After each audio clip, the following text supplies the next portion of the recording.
Well, hello, this is Shiva, and somebody asked me how exactly am I pulling off the reflections that I'm pulling off. VPX can do it very easily. FP, on the other hand, pretty tough to do. The problem with FP is the only thing that will reflect as an image is a sphere map. Nothing else does reflections. But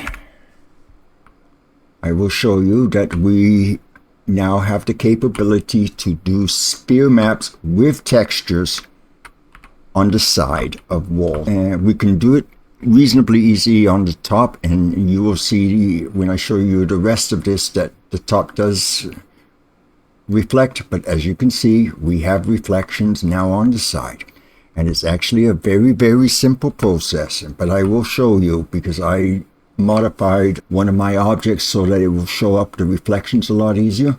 And as you can see, the tops of the plastics and the return lanes are also reflecting, and several other objects are also reflecting. Not this one, because there's no need to put a reflection on it. It's usually under plastic, so it doesn't reflect.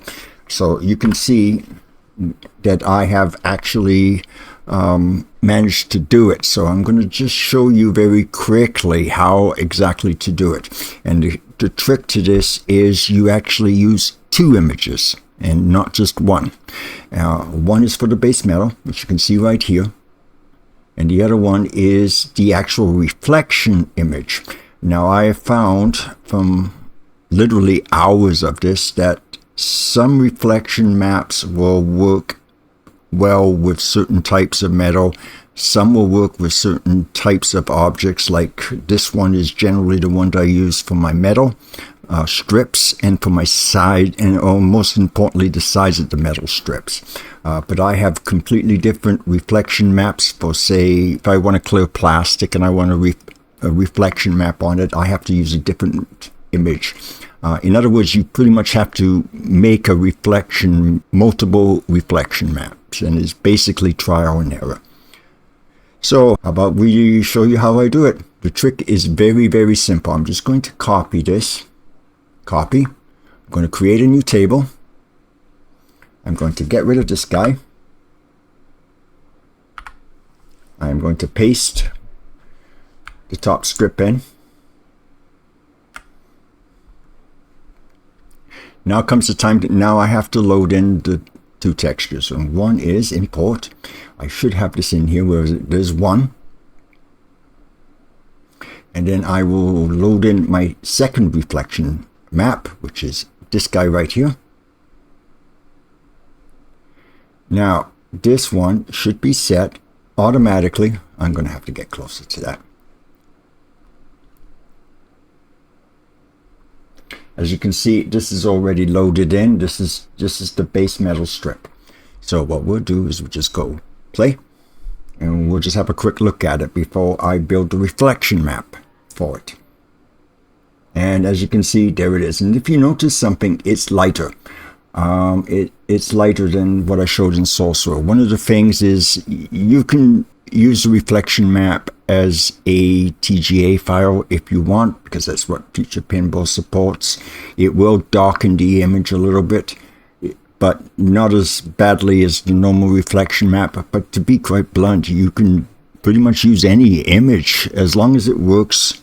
It works, and it doesn't matter if it's a JPEG, doesn't matter if it's a BMP, it will still work as long as you put it as a sphere map. So here's the problem. If I make this a sphere map and then load it back in, what we will notice is, come on, you can do it. Yep. Now that doesn't look too bad, but if you notice, it basically draws solid lines in the image. And that's the reason why we've been having so many problems with we've been able to get sphere maps, because as you can see, it's very highly reflective, but it has no definition to it. It has no texture or anything else as such, does it? So let's take that out.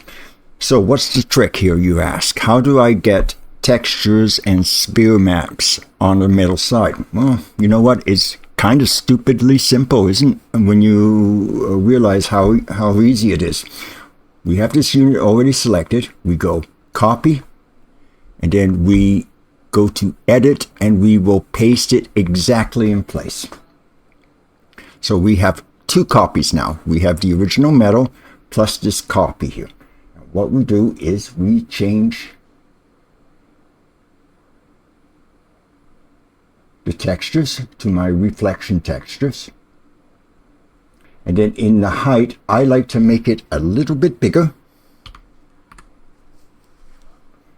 With walls, which is what I'm using here, you can actually use the decibels and decibel numbers and everything else like that. Unfortunately, you can't do it with a lot of objects in FP, which is a shame, but you can do it with this. And then do make this a 1.1 width, but what I actually do is I select that and I just move it down just a little bit, so that it is in terms of the player's view, it's in front no matter what. And then we select it again, make sure that we have spear map, and then you adjust the transparency. I believe, yeah, that should do it. That's good enough for everything. So let's press play and see what we have. I did adjust the opacity of the unit to try and make it a little bit stronger, and as you can see, it is. If it's too weak with a JPEG image and not like a TGA file, it really doesn't come out very strong, but as you can see, it is now reflective. Anyway, I hope you enjoyed watching this. Other methods to get other objects I'm still working on. If this is a TGA file that requires you to draw a certain shape and have certain portions of the wall transparent, it's not going to work. You need the spear mapping for the reflections. But this is a very, very simple, easy way to get reflection maps working in future Pinball. As I've noted before, BPX is pretty much built in. You can do it with material. This just sort of is a kludge or an alternative, and at the very least it will give FP the ability to have nice shiny surfaces. So there you go. In the meanwhile, the name is Shiva. Happy Pinball. Bye for now.